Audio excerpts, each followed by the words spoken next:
uşakları var. Evet. Zaten vallahi hiçbir şey var abi. İşte bu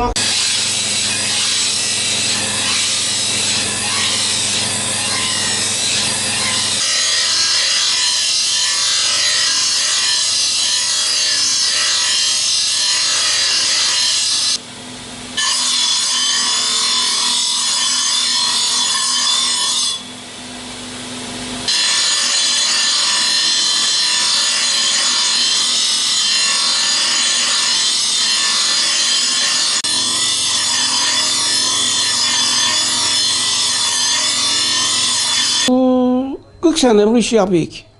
Mesleğen belli işte. Cep bıçağı, ev bıçağı yapıyorduk. Terk ettik, şimdi alıp satıyorduk. Cep bıçağı, ev bıçağı, şimdi alıp satıyorduk. Denizli Bursa malı, Trabzon, sürmeli işte, onları alıp satıyorduk. Tek başına yapayım işte, paslanmaz çelik. Bunun çelikleri Fransa'dan geliyor. Alıyık kilosunu 22 kağıt alıyorduk. Cep bıçağı, ev bıçağı yapıyorduk. Bunu terk edip alıp satıyorduk şimdi.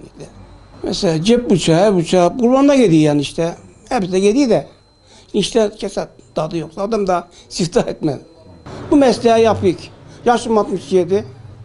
40 sene böyle bu işi yapıyık bile yani şey değil. İyi. İşte geçirik ne geçin olacak. İyi. Çok var. Kasım Usta var. Evet. İşte Asım Usta var işte onlar hep var. Yapması işte belli olmuyor bıçağın.